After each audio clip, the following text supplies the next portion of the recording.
P.J. Washington. The manosphere and all social media took their turns dumping on the relationship this guy had with Brittany Renner. It was certainly bad, and his reasons for being with her were short sighted, and her reasons for being with him were nefarious. He now gets to pay for children he's not raising, while being told he is worthless for not providing even more than he already does. Social media crucified Travis Hunter for marrying a no-name 304 who disrespected him in public on numerous occasions. The latest is Stefan Diggs, who got involved with some women who got a baby off of him and are now bleeding him through child support. We go on about how these guys are the dumbest people on planet Earth for getting in those situations. They knew what the end game was, and they went with it anyway. We talk about how crazy it is for Nick Cannon to have as many baby mamas as he does. All these guys are or will be drowning in child support for a chick who never wanted anything to do with them outside of extracting a bag. What we fail to understand is what these guys are doing isn't far off from what we ourselves have done. The average American is nearly $7,000 in credit card debt. You have people who are putting meals at restaurants on Klarna. Why is this happening? It's happening because we are no different from the celebrities and sports athletes we make fun of.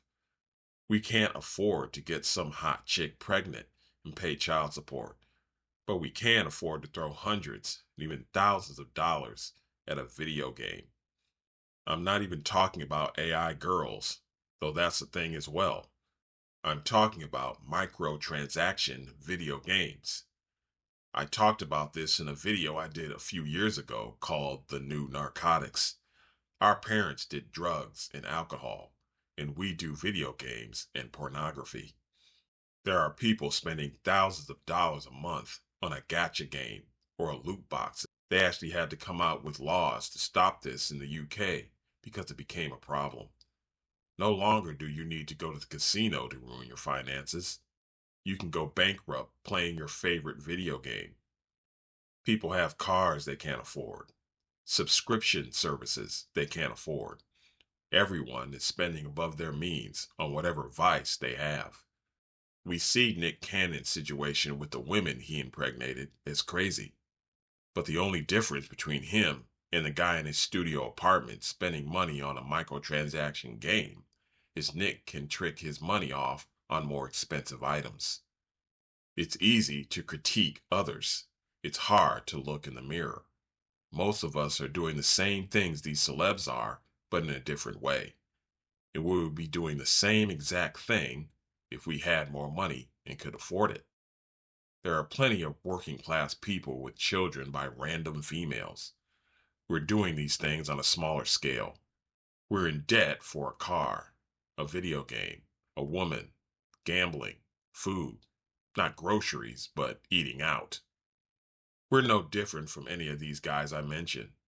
We all trick. We spend a ton of money on things we don't need.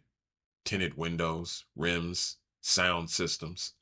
We can barely afford to pay our rent and our utilities while walking around in a fresh pair of Jordans. We have to get the new gaming system, and we have to keep our Netflix subscription. What about the huge flat screen TV you have while buying all your groceries on EBT? They have AI girlfriends now, and people are spending big money there. A game like Genshin Impact makes nearly $1 billion a year. Who's paying for all this? The regular person who can't afford to have one baby mama, yet alone 10. We've heard the saying a million times. A fool and his money will soon part.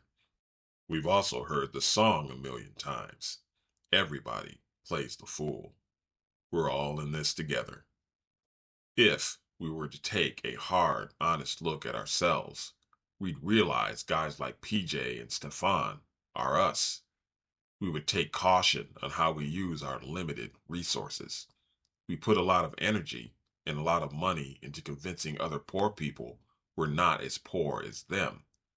We put tons of money into window dressing for people who really don't matter. Not just in how we spend our money, which is a huge part of it, but also in the life decisions we make, who we get into relationships with, and who we choose to hang out with. We do all this for status. Pimps and hoes aren't the only ones turning tricks. Corporations do it all the time. A myriad of things competing for our resources, where we don't use those resources to enrich ourselves. The money we could have invested, we spent on cars, clothing, women, games, etc. We do it to the point we can't invest anything in ourselves because all our money is going to something or someone else. Your investments are what you're driving around in. They're on your feet or they're on your arm. The 304, the car dealership, corporations like Sony and Nike are gaining wealth while you're broke and going deeper into debt. The Apostle Paul, in his great wisdom, advised Timothy in his letter to him, if he has food and clothing, he should be content with that. The thing he said before that is just as important. We brought nothing into this world, and we will take nothing out. This world is not our place. We just live here. We're not meant nor destined to be busting our rear ends for peanuts. We are going to be the future rulers of this planet, which was made for us. Unfortunately, many of us are going to miss it because we're chasing high rank in this world. Jesus didn't say it's easier for a camel to go through a needle's eye than for a wealthy man to get the kingdom because being wealthy is evil. Jesus fully understood wealth and fame are extremely potent drugs. Once you get a hold of it, it has a hold of you. As I've told you, we have three things we need to do as Israelites: follow the law, love our people, and reach out to the lost. Those looking to pitch their tent and plant their flag in this world are going to miss the boat. The deal you're taking is literally the equivalent of turning down $100 trillion later to get $100 now. It's that bad of a deal. The worst thing you can trick off is life itself. This is what we do when we decide repentance isn't worth it. Our people don't have any real wealth here. Looking at Michael Jordan and Nas, who are billionaires, once they're gone, they can't take any of that money with them. What are their kids going to do with the empire they built? What institution did they build for their children? The institution was them. Jordan's excellence on the basketball court and Nas's ability to rap. That's the building. It's gone once they die. Who's to say the kids don't sell all their assets and ride off into the sunset? Then all the value will leave the community and enrich someone else and their community. So much for that. They say black people have $3 billion annually in spending power. That is a ton of money to have with nothing to show for it. We trick it all off. That money is going to enrich someone else's community. Video games, cars, clothes, women. We should have banks, grocery stores, and schools all over the place with that type of money every year. Instead, we have ghettos filled with businesses by people outside of our community we give all our money to. We're a cursed people. We're cursed because we disobeyed and continue to disobey the Most High God. The Bible said this would happen to us, and it is happening. Other people groups can come into our community and rise while we fall. The American dream we all chase was never meant for our people. Our enemies sought to establish this on our backs, and the black codes and Jim Crow laws were meant to keep us from it. When we endeavored to establish our own dream with the Black Wall Streets, our enemies destroyed it. Now, we scrounge around for scraps in a system meant to destroy us. Our inadequacy makes us glom on to so many things of this world to fill the void of our own lives. We spend ourselves into poverty to cope. We are meant for infinitely greater things, and we will soon have them if we run the race and keep the faith. Nas, one of our Israelite brothers, asked the question, whose world is this? He answered the question by saying, the world is yours. Nas was most likely referring to us achieving great things in this life, but what he said was more true than he understood.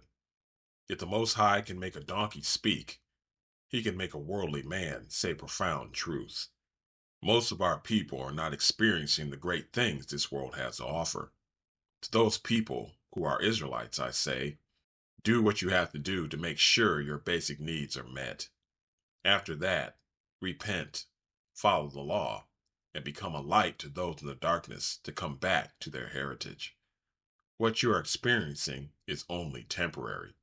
You are, in truth, very wealthy children, but have been chastised due to disobedience. We will soon live on this planet as the aristocrats. The kingdom of heaven is, by definition, the earth restored and given back to the children of Israel, who it was promised to and was made for. The earth is our inheritance and our property, but for now, our enemies control it. Jesus' return will be when our enemies are defeated and we take back the earth. Forget about the American dream. Chase the Jerusalem dream. The American dream was meant to be your nightmare. The Jerusalem dream is meant to be your salvation. Pray the Lord's Prayer. Give us this day our daily bread. Don't strive to be the rich young rulers of this world. A glorious and endless age for Israel is coming. Don't trick it off.